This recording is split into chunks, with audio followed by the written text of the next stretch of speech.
Okay, welcome to another Rusty Maths video. In this video, we will talk about using the OR rule for probability.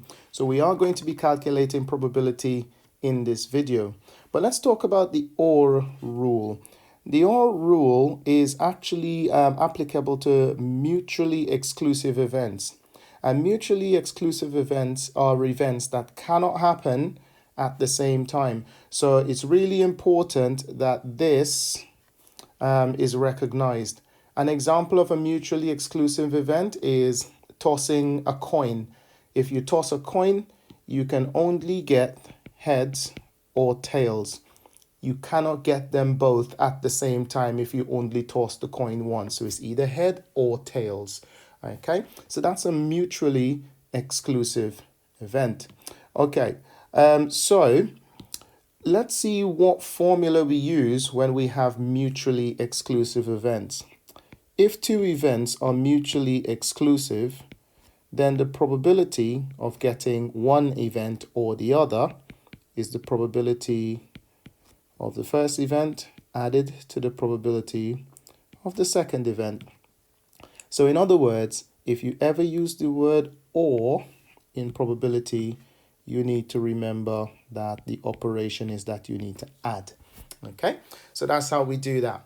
Now, for this one, I decided that we're going to go through a quick question with a die. And yes, I said that right. It's a die. So I'm just going to jot this down here. When it's singular, or in other words, if you just have one, it's called a die. When it's plural, it's called dice. Okay. Now, be mindful of that because some exams, some textbooks will be a bit lazy and they'll use the word dice, or and then you'll be all right. And I guess they use it to help out students who just wouldn't understand if they see the word die. But the actual correct word is die if you're using one. But if it's more than one, then you say dice. So I'm going to find from this then, so this is a fair die, by the way. I probably should also jot that down, that this is fair. And the reason why that's important and why people will mention that in probability is because you have an equal chance of getting any number on the die, well, from 1 to 6 anyway. So because there are only 6 faces, the probability of any number, if it's a 1 or a 2 or a 3, they're all going to be 1 over 6, okay? Just 1/6. But sometimes they might say it's biased. And if they say that it's biased, then one of the sides could be weighted so that the die has more of a chance of falling on that side, showing a specific number, okay? So look out to see if they say if it's fair or if it's biased. Well, this one's fair. So what I'm going to say now is the probability of getting a 3 or a 4. So the die is going to be thrown once. What's the probability of getting a 3 or a 4?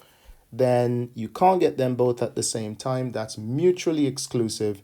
So it's the probability of a 3 plus the probability of a 4.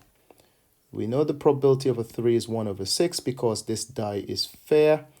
Probability of a 4 is 1 over 6 is again, sorry. And then we get 2 over 6 as our answer. If you want, you can simplify that to a third, but you don't get any extra points for that. Okay, the probability was fine just the way it was there. Okay, if the question obviously asks you to simplify, then make sure that you do simplify. Another thing to pay attention to, if you're a person looking at this and fractions are not your friend, well, have a look down here.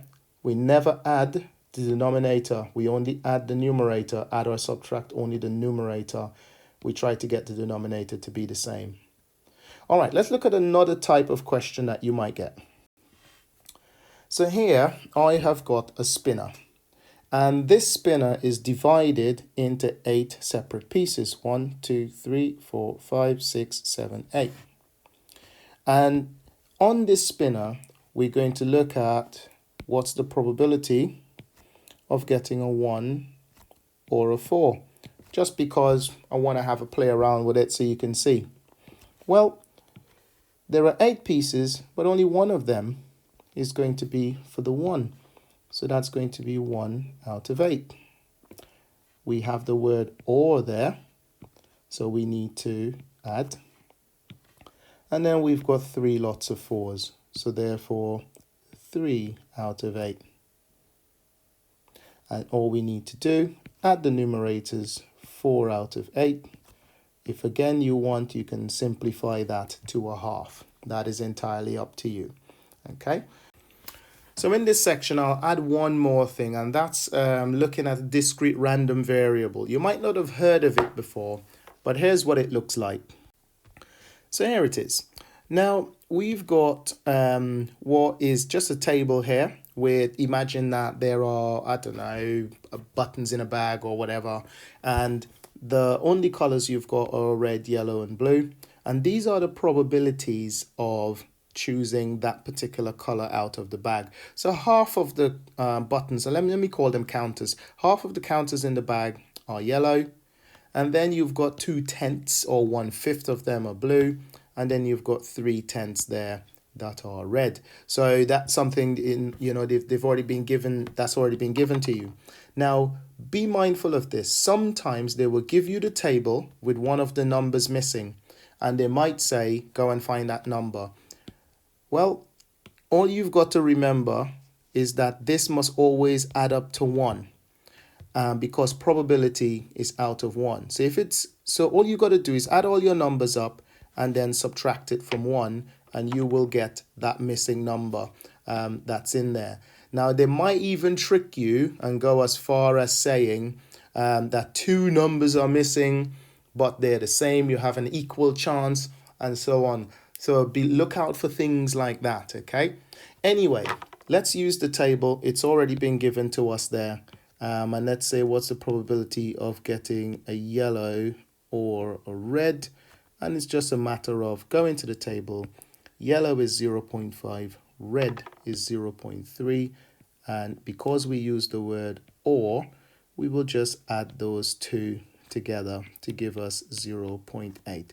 So it's an 80% chance of choosing yellow or red. And that makes sense because that's literally the majority of the bag, isn't it? Blue is in short supply, but this is the majority of the bag that you've got there. Okay, last bit of stuff to look at today then. In this final section, we'll talk about non-mutually exclusive events. So at the beginning of the video, just as a reminder, we learned that mutually exclusive events cannot happen at the same time. It's A or B. In non-mutually exclusive events, they can happen at the same time. And that is like, for example, I don't know, throwing a die and getting an odd number and a prime number. That's a non-mutually exclusive event because pretty much 2 of your odd numbers on a die are prime numbers. Okay, so that's non-mutually exclusive. So if it's non-mutually exclusive, then you need a new formula. So the probability of A or B happening is going to be the probability of A added to the probability of B, subtract the probability of A and B happening. And this should make sense because if I want just A or B, then I just want A or B, and I need to take away any time that A and B happened at the same time. Right, so I've got a question lined up. Imagine we've got a 20-sided die. So obviously on each face, you're going to have all the numbers through to 20. Let me just fill this out. All right, so those are my numbers on there. And I've got all my numbers all the way through to 20. Now, I want to find the probability of getting a multiple of 3 or an odd number. So I'm going to write that down. Probability of a multiple of 3, so I'll just say times 3, or, an odd number. Multiple of 3 or an odd number. Now, we know that there are some multiples of 3 that are odd. So we got to make sure that we, take preference to those and get rid of them. So if we're following the formula, we want the probability of a multiple of 3 or the probability of getting an odd number, but we need to then take away all of the multiple of 3s that are odd. So it's a multiple of 3 and odd. Okay. All right, so here we go. Now, all my multiples of 3, let's just put a little line under them. So 3, 6, 9, 12, 15, 18. We have 6 multiples of 3 out of 20 possible numbers. So the probability of getting a multiple of 3 is 6 out of 20. Don't simplify it at all, because we will need those denominators when we got to add and subtract in a minute. Now, my odd numbers, well, this one's easy because there are 20 numbers and half of them are odd. So that's basically 10 out of 20 then. So 10 out of 20. Subtract. Now I want all my odd multiples of 3. I need to get rid of those numbers. Anything that is odd and a multiple of 3, we need to get rid of those. So here we go. So this is an odd one. So that needs to go. So I'll mark a line through that one actually. Odd multiple of 3, even. Odd multiple of 3, 12 is even, and 15 is odd. So there are 3 of them that are odd multiples of 3. So I need to take away 3 out of 20 because there are 3 numbers that are odd and a multiple of 3.